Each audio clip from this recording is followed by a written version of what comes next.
ഇത് ഞങ്ങളുടെ മുത്തശ്ശി ആവേശാനന്ദ. ഇത് മുത്തശ്ശിയുടെ ചെറുമകൻ ഞങ്ങളുടെ അമ്മാവൻ രാമവർമ്മ തമ്പുരാൻ. ഇത് അദ്ദേഹത്തിന്റെ സഹോദരികൾ, അത് അവരുടെ മക്കൾ, അത് പണിക്കരമ്മാവൻ, അത് മുത്തശ്ശിയുടെ മരുമകൻ. എനിക്ക് 6 മക്കളായിരുന്നു, 3 ആണും 3 പെണ്ണും. പക്ഷെ ആ മക്കളൊക്കെ മരിച്ചു. എല്ലാം ദുർമരണങ്ങളായിരുന്നു. വിവരങ്ങളൊക്കെ ഞാൻ പറഞ്ഞിട്ടുണ്ട്. ഓ നന്നായി. ഇവിടെ ജനിക്കുന്ന പെൺകുട്ടികൾക്ക് മാത്രമേ വിവാഹം വിധിച്ചിട്ടുള്ളൂ. ഞാനും അങ്ങേപ്പോലെ ശുദ്ധ ബ്രഹ്മചാരിയാ. താടിയില്ലാന്നേ ഉള്ളൂ. എവിടെയാണാവോ സ്വദേശം? ഭഗവതി ഊമയാണല്ലേ? സ്വാമി മൗനവ്രതത്തിലാ.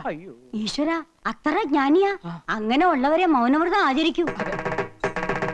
വ്യക്തമായില്ല സ്വാമി. അവിടുന്ന് ഓ മനസ്സിലായി മനസ്സിലായി. എന്താ? അധികം വൈകാതെ ഈ കോലോത്ത ശാപം തീരുവെന്ന്, ഇവിടത്തെ പുരുഷന്മാർക്ക് മംഗല്യ സൗഭാഗ്യം കൈവരുമെന്ന്. ഈശ്വരോ രക്ഷതു. അങ്ങനെ ഒരു സമയം ഉണ്ടായിട്ട് വേണം എനിക്ക് മനസമാധാനായിട്ട് ഒന്ന് കണ്ണടയ്ക്കാൻ. അങ്ങ് കുറച്ചു കാലെങ്കിലും ഇവിടെ കഴിയുന്നത് ഞങ്ങൾക്കൊരു സുഹൃത്തുമായിരിക്കും.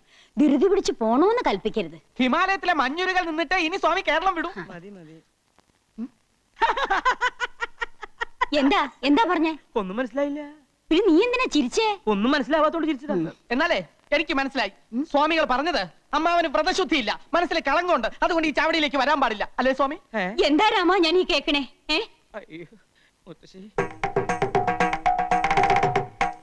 ചെയ്യിക്കാം സ്വാമി, ചെയ്യിക്കാം.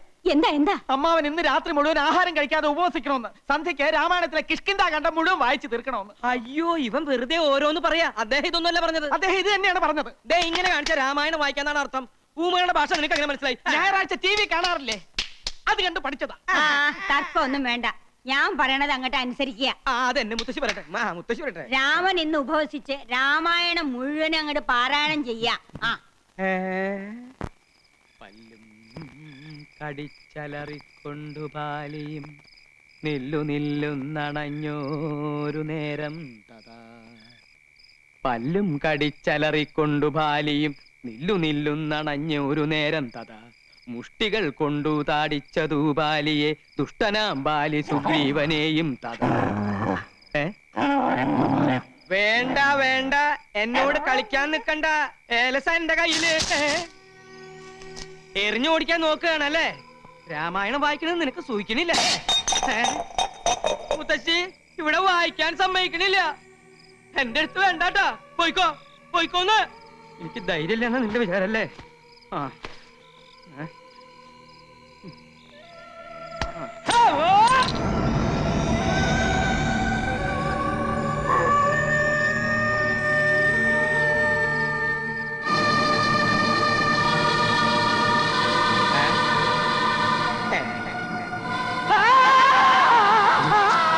അയ്യേ, ഇത് ഞാനാണമ്മാവ. ഒറ്റടിയെന്നല്ലോ. ഇങ്ങതാ പോ. ഇതെന്റെ കയ്യിലിരിക്കട്ടെ, എനിക്കിതുകൊണ്ടൊരാവശ്യമുണ്ട്. അമ്മാവന്റെ ശബ്ദമൊന്നും കേൾക്കണില്ലല്ലോ. കിഷ്കിന്ധാകാന്ഡം ഇത്ര പെട്ടെന്ന് വായിച്ചു തീർന്നോ? മുത്തശ്ശി ഇത് ഞാനാ. കുട്ടികളെ മാറ്റില്ല നിനക്ക്. മനുഷ്യന്റെ നല്ല ജീവൻ അങ്ങ് പോയി. അതിനുള്ള ശിക്ഷയായിട്ട് യുദ്ധകാന്ഡം കൂടി വായിച്ചു തീർക്കട്ടെ അല്ലേ? അതെ അതെ, മുഴുവൻ ഇരുന്ന് വായിക്കാ. ഊണ് കഴിച്ചിട്ട് വായിച്ചാ പോരെ? എന്റെ കുട്ടിയോട് ഞാൻ പറഞ്ഞിട്ടില്ലേ ത്രിസന്ധിക്ക് മുമ്പ് കോലോത്ത് വരണോന്ന്? ഇവിടെ എന്തൊക്കെയാ നടക്കണെന്ന് അറിയോ നിനക്ക്? എന്റെ മുത്തശ്ശി ഇവിടെ ഉള്ളപ്പോ എനിക്കൊന്നും സംഭവിക്കില്ല. എന്റെ കുട്ടി ആഹാരം കഴിച്ചു കിടന്നോളൂ, സമയം ഏറെയായി. അത് ശരിയാ. ചെന്നിരുന്ന് വായിക്കടാ. പല്ലും കടിച്ചലറിക്കൊണ്ടു ബാലിയും നില്ലുന്നില്ലെന്നണഞ്ഞൊരു നേരം തഥാ.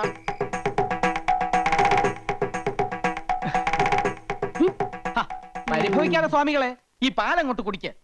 നിവർത്തിയുടെ കൊണ്ടല്ലേ എനിക്ക് ഇങ്ങനെയൊക്കെ ചെയ്യേണ്ടി വരുന്നത്. എല്ലാറ്റിനും എന്നെങ്കിലും ഒരു പരിഹാരം ഉണ്ടാവും. താൻ വിഷമിക്കണ്ട. താടിയും മുടിയും വെച്ച് കെട്ടി ഇങ്ങനെ ഫാൻസി ഡ്രസ് കളിക്കാനേ ഇനി എന്നെ കിട്ടുവേല കേട്ടാ. കൊച്ചുത്രേസ്യ ആരെങ്കിലും കാണും.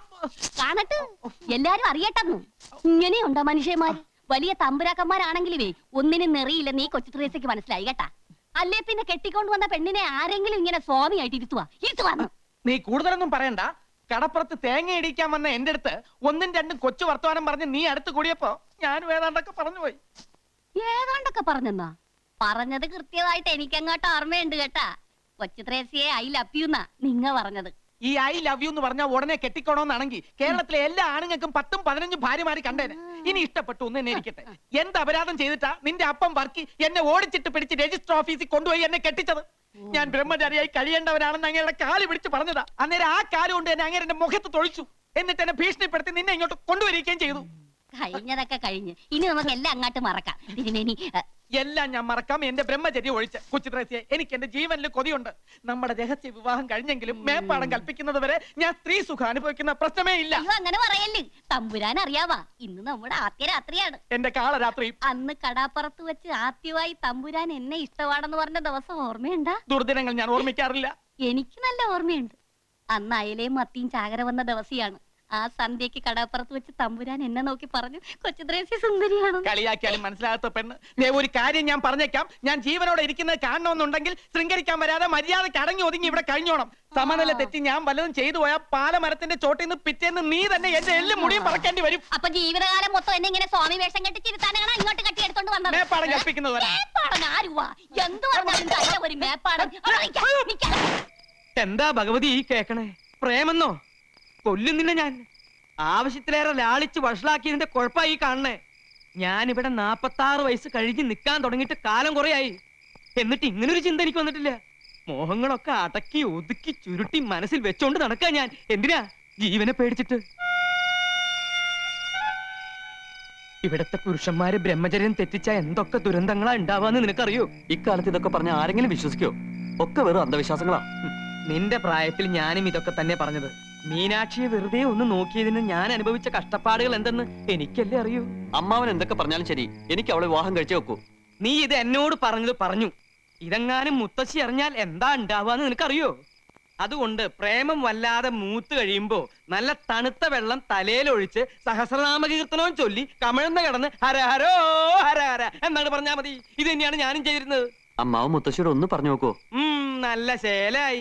ഈ നാട്ടിലെ മുഴുവൻ പുരുഷന്മാരെയും എങ്ങനെയാ ബ്രഹ്മചാരികളാക്കണ്ടേന്ന് ആലോചിക്കാൻ മുത്തശ്ശി. അതിന്റെ ഇടയിലാണ് വിവാഹം എന്ന് പറഞ്ഞ് നീ അങ്ങോട്ട് ചെല്ലണേ. കൊഴപ്പായി ദേവരനു. ആർക്കാ ഇവിടെ മംഗല്യം വേണ്ടത്? രാമോർമ്മയ്ക്കാണോടാ? എനിക്കല്ല.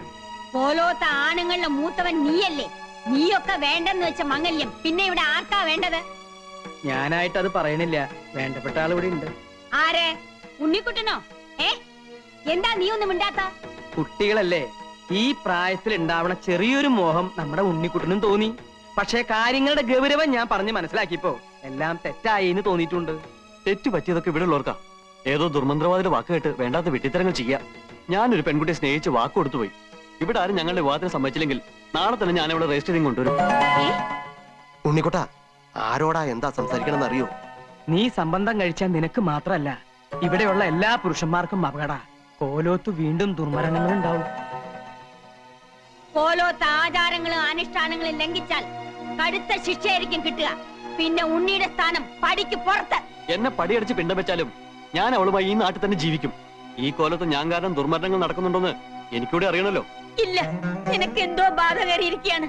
ഇല്ലെങ്കിൽ എന്റെ ഉണ്ണി ഇങ്ങനെയൊന്നും പറയില്ല. ആരോ മോഹിപ്പിച്ച് എന്റെ ഉണ്ണിയെ മയക്കിയിരിക്കണു. വേണ്ട, ഇനി ദുർമരണങ്ങൾ കാണാനുള്ള ശക്തി എനിക്കില്ല. പണിക്കരെ, എന്തെങ്കിലും ധിക്കാരം കാണിക്കുന്നതിന് മുമ്പ് എന്റെ ഉണ്ണിയെ മുറിക്കാത്ത അടച്ചിടുക. കുറച്ചു ദിവസം പുറത്തൊന്നും പോണ്ട. എനിക്ക് എന്റെ കുട്ടിയുടെ ജീവനാ വലുത്.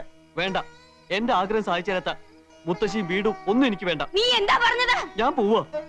ഉണ്ണി, അവിടെ നിൽക്കാനാ പറഞ്ഞത്.